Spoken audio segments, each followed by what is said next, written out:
The moniker Magnus Carlsen has become a symbol of chess greatness since 2013, when he first became world champion. He is widely regarded as one of the greatest chess players of all time due to his outstanding skill, extensive knowledge of the game's rules, and insatiable desire to better himself. Carlsen's career has many high points, yet even the most successful competitors have to deal with setbacks. In this video, we are going to look into one of the most fascinating aspects of Carlsen's chess career: his fastest defeats. The match with Judith Polgar. Let's start with the game against Judith Polgar, the best female chess master of all time. The game began with pawn e4 from Judith and pawn c5 from Magnus. Judith played f3, where Magnus's pawn met her knight at c6. Judith advanced her pawn to position d4. At that point, Magnus arrived in c6 with his knight. As a result of Judith's move, Magnus shifted his queen to c7 from e3. In retaliation, Judith shifted her queen to position d2. After a couple more exchanges, the outcome was pretty even between the two players. In the meantime, Judith castled while Magnus moved his bishop to b7. This gave her king a feeling of safety. They both advanced their pawns and then traded some pieces with one another. Magnus moved his bishop to b7, where it was directly in front of the pawn on e4. A threat to Magnus's knight was created when Judith moved her pawn to position e5. Magnus had no choice but to trade his knight for the g4 pawn. To force the knight off the playing field, Judith moved her rook to position g1. With a couple of more steps, Judith posed a danger to Magnus's bishop. Here's where Magnus messed up big and lost the game. Aware of the ticking clock, Magnus placed his rook to position c8 while Judith positioned her bishop at b6.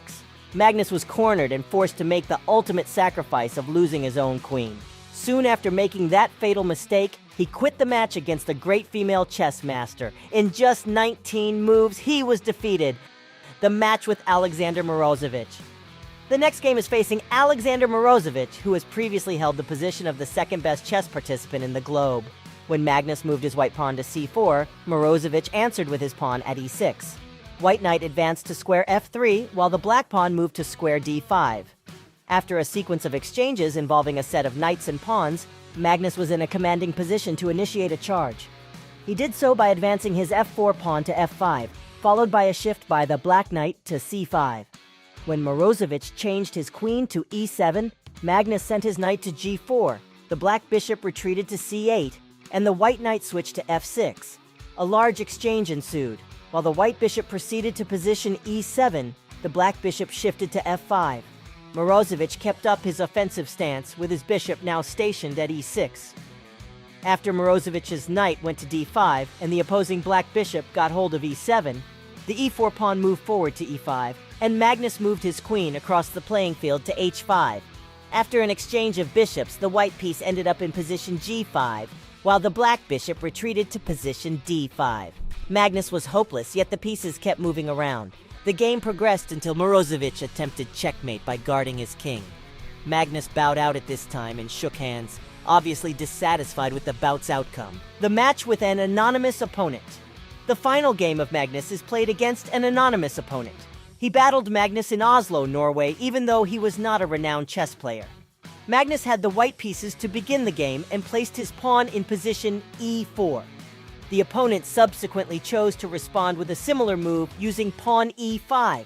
Knights advanced one square, the white to f3, and the black to c6. The white bishop dropped to position b5, while the black knight moved to e7. While the opposite player advanced their pawn to a6, Magnus shifted his to c3. Magnus resumed the advancing pawns by moving to square d4. Magnus' play went up and down until his pawn was eventually on h3, and the opponent's bishop slid to h5. The white pawn made its way to g4, allowing Magnus to trade a bishop for two pawns. The f5 pawn has been traded to the f6 square. The black queen was now in position e5, while Magnus's bishop had fallen to f4. As a result, the other opponent could move his queen to h5 and begin an attack. White's queen has moved to position g3 after the opponent's pawn was captured on g7, while the black rook has advanced to position e8. It was at f6 that the black knight made his way. Magnus suddenly made a terrible move by moving his knight to f5. This permitted his opponent to advance a pawn at no cost and launch an assault on Magnus's queen. Magnus attempted to make a comeback with queen g4, but this was the fatal blow. His queen made a terrible mistake and Magnus resigned in shock. He just went to a regular player in front of a huge audience and lost. That's all for this video. Leave your thoughts on this moment. Also, take a minute out and subscribe to our channel. Stay tuned. See you soon.